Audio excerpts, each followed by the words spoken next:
Hello, everybody, and welcome back to the second half of the Damn Musico edition, talking about the band live. Yes. I'm Michael Wagner. This is Darren Drewitz, and we're going to go into one of our favorite, littler known bands that came around in the 90s, so early 90s, 1995, yeah? Yeah, so the band is live.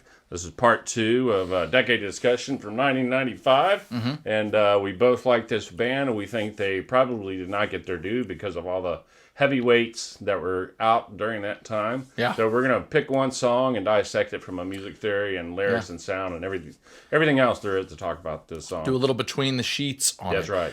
Okay, so why don't we just go ahead and dive... This is like a crossover show. Yeah. You know how like some shows are on the same network. Decades they come between the together? sheets. That's right. A decade between the sheets. I like Who doesn't it. want that? I like it. Well, let's go ahead and start. Let's just get everybody a little Crank it dose up. of what we're going to talk about. Yep. So let's give it a go here. You not to be what? And measure these things by your grace. I sank into Eden with you, alone in the church by and by. I read to you here, save your eyes. You'll need them, your boat is at sea. Your anchor is out, you've been swept away. And the greatest of teachers won't hesitate to leave you there by yourself, chained to faith. Yeah, I alone love you, I alone tempt you, I alone love you. There is nothing but this. I alone love you, I alone tempt you, I alone love you. It's easy. All right, let's give it a second. Fantastic. I kind of want to lead off here a little bit. I don't know if anyone knows this or not. As many people know this about me, but I studied poetry in college. And so one of my favorite things about production and writing and music is actually the front end of that. I love lyrics. And one of the reasons Yeah. I fell in love with live is that they're great lyricists. In fact, a lot of bands that came out in the early 90s, Cornell, Nirvana, great smashing lyrics. Anyways, I love the lyrics of this, and I feel like it actually tees up the production, right? The lyrics kind of egg it on. They kind of build anticipation. You don't quite know what's happening. It's a little vague. It's a little clear.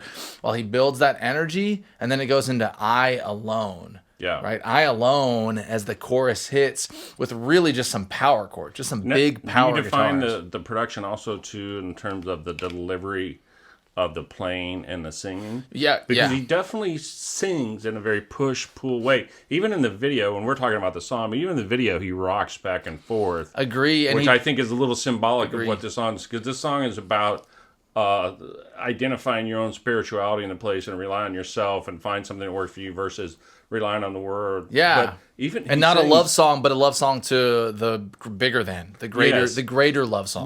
But for me, I hear this cadence / cry in his voice where He's at fantastic. the beginning, you know, he's a little bit in anguish a little here. Even if I didn't see the video, I've always heard that in his voice. I there. agree. And that sets up the big power chords that it's about. I to hit agree. us There's a to. lot of emotions and emotiveness But in his it's voice. intentionally push-pull though. Even the strumming, and I'm asking questions as a novice music person. I mostly agree The with all of strumming them. has a very atypical strumming or time signature strumming pattern to it. Maybe not time signature, but strumming I pattern don't to find it too atypical. I find it just like slightly different. Yeah. The way they run that cadence on their strum is a little bit different, but Yeah. it's not too atypical. And even on this song, they have other songs that I think are more atypical. This is one of their more typical songs, in my opinion. Yeah. Especially when it gets to that chorus, those big power chords in it. I mean, those are just big, Well, big, for big me, rock the- power the chords. Great strum- tones, though. I love The it. strum lends itself to the push-pull of the music. So this song goes up and down. I agree. His vocals go from clear agree. to raspy. I agree. He goes straight to rock. And Yes. I did actually, out of all the singers, I thought he has the most enthralling quiet voice. Like Yeah. when he's singing that, it's interesting. easier not to be wise. I It don't gets think like I've ever really heard like the word enthralling and quiet together. That's yeah, an awesome he does like term. really like it's very breathy to Right. be wise. And It's usually like, breathy. a lot of like there's like a lot of trauma in his voice almost. He's like Yes. kind of like pulling in and out and pushing at the same time. I Yes. really like that. So his soft voice grabs me as much as his rock voice. Yeah, usually breathy annoys me, but Yeah. there's a cry / cringe. Agree. That carries the breathiness through this Yeah, guy. and Yeah. And I wouldn't call him. I mean, probably the not best use of my terms. He's not like overly breathy. Like, let's say John Mayer, who I love John Mayer, Right, but or John Shawn Mayer is like Mendes. has an airy voice. It's kind of breathy to it. Yeah. This guy doesn't have that. Right, I he just agree. uses his like. It's like you can almost hear his like panting as he like kind of grabs for air and stuff. He doesn't have like a typical. Hey, there's no patience. Like Yeah. I tell you that there's a lot of patience, but like kind of rushy. He has this very quick like this easier not to be wise, and it gets like real emotive because you feel like this guy needs to breathe, man. I've worked with artists like that before, and I'm always like, oh my gosh, they're gonna make it. And there's this amazing sensation that he gives you when you feel like someone's gonna run out of air. Yes. You're like, dude, breathe. Right. But it creates such Or have tension. you ever seen a little kid when they're done crying and they sort of do that? Yes. That's the thing, and it's not breathy like No, like it's sultry. gaspy. breathy It's like gaspy for air. But it's perfect for this song because agree. this is a song has a bit of an angst. I to agree. It Yeah, it's that wonderful tone. Let's go back. Let's have a Yep. little more. long to be great. He's even rocking back and forth. Measure these things by your eyes.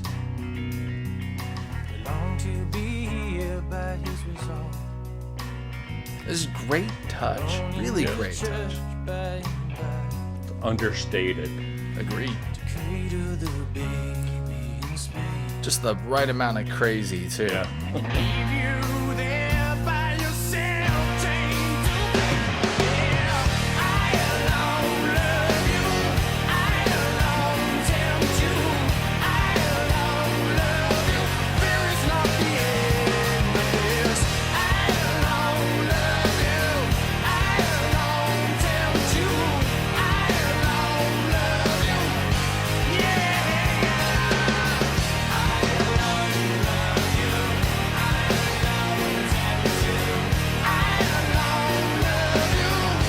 Can we talk about that chord? Yeah. Oh, sorry. Man. I want to hear the build too. I love the bridge that's coming, but I did too. For me, what I makes wasn't that- used to him looking so young. When I fell in love with him was like a they little don't look like later. that anymore. Yeah. I Anyways. know. So most gang vocal choruses that have that repeating phrase just stick with that. I alone love you. What I love about this chorus is he interjects that fear is not the end of this. Fear is not the end. And it's of also this. just them. It's very grungy. It's just like the band members singing. It's not like they hired some big guns to come in and sing the group Yeah. backup singers. But just my- them I singing. guess my question Yeah. is it atypical now or then to have that chorus that's so repetitive and then they interject this at Yeah, a you would different see- time saying, there's not the Yeah, end I of this." definitely would see that tags. I call it a tag. Yeah. So he's throwing those tags in after they have like the group sing comes in and sings the I alone love you, I alone love you, fear is not the end. And then he Right. tags it as he wants to. I love that because Yeah, first me of too. all, it punctuates and it works for this song, but also too it breaks up the monotony. A chorus can get real monotonous real fast. 100%. And Yeah. this is where I really love their producer, what we talked about earlier, that was originally the keyboardist for the Talking Heads, Jeremiah, I always forget his last name, where I think he did a masterful job keeping these songs perfect intention. It's very hard to get a song to go from start to back to always make you have this new euphoria and lift. Yeah. And I think he mastered it with them because that to me is not necessarily the band. I've been around a lot of great bands, and yes, great bands know how to offer that tension. But when they're young like this, when live was originally coming out, that's the producer's job. Here's the build. Pick it up, move your kick, slide this way. Let's get the group singing right here. Now we're going to dip out to the bridge. Okay, and like masterfully engineering and composing that tension, Right. very hard. Well, here's another thing too that I think is unique about this song, and as a professional marketer and a music student and a music novice, there are plenty of songs that have tension and then build, and they have the release and then. This song, it's for me. I don't get captivated by songs that are tension release, tension release, tension release. This song has tension and release throughout the song. It builds, slow down, builds, slow Agree. down, but it works. I agree. And usually, but it's always going like this. Even in this bridge, I'm feeling this angst of But like am I it's right coming about that? more. Because most songs that do have that sort of tension and then there's some sort of build, it's tension, tension, slow, slow, build, build, build, build, build, build. Very dependent. Like Mumford and Sons, yes. Right. Very Mumford and Sons is like this, Right. off. But a lot of bands have that verse, chorus, I guess bridge. it depends on chorus. the genre. Agree. A lot of bands, I don't especially in this, have Well, like yeah, verse, chorus, but Yeah. Yeah, I those don't know, verses- for me, the distance between the tension and the release on this I song. agree. It is- always feels more like there's Yes. something about But live. I don't get tired agree. of it, which I do with agree. other songs. Which I want to give the producer a lot of Okay. that credit because making us feel like there's more tension to this song than other songs we've listened to. Right. That's amazing. That is an amazing accomplishment. Well- in fact, one of the things I was going to say, just for you production buffs out there, but the amount of compression that he used on his voice, I really like in the way he used compression because you'll find in the choruses he hammers down that compression because the vocals disappear and he lets those guitars and the drums smash. Like Yeah. when this comes in, watch after the bridge and we go back into it, how big the chorus sounds. It's not because the vocals on top. For all of you vocalists that like rock and that come into my studio too, and you want to track the slam and you keep telling me to turn your vocals up, quit it. This is how you do it right here, 101. All right, the vocals die, they get overly compressed, they push down to the bottom of the mix, and he lets those drums and the guitars roam the land. Watch, it'll hit you really hard and you'll feel that tension. Here we go. All right, I'm pumped now.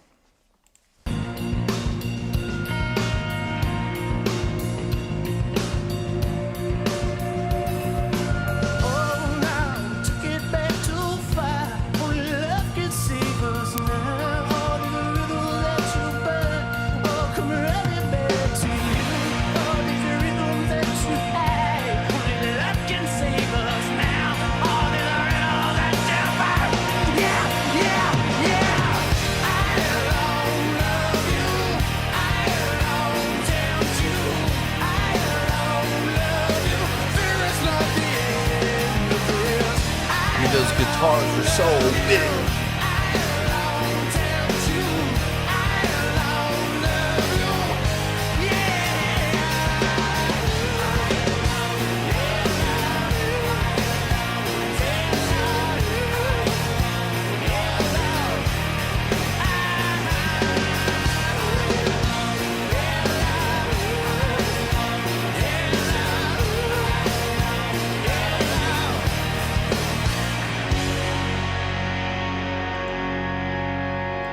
All right. Open those amps. Really, leave let it those ring mics out. open.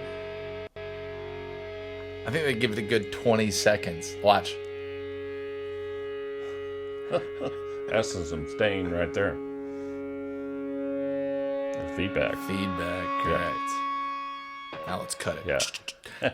Okay. That's that's badass. For all of you artists, musicians, and people out there, hear me now and hear me loud and clear. A great now, song believe me later. is rarely complicated. It's a couple of things done really, really, really well. All right. So there's not that much going on here. You got some big guitars. You got them tracked a couple of times on the sides. You got bass right down the gut. You have his vocals overly compressed in the chorus, and then they check on some harmonies there real quick. They do some group singing. They just bang it out. It's rock it. It's great take with great structure, with great build, with great writing. It's like the 5 things that go for it. If anybody tells you it's not 6 great things, they're lying to you. If they're like, hey, you can just great master and your track will be good. Not happening. So that's one of the reasons I love this. Great lyrics, great presentation, simple, great build, amazing structure that grabs you throughout of it, and just like overly undercomplicated. You know, it's really just down the pike. Yeah, for me, from the emotional fan level,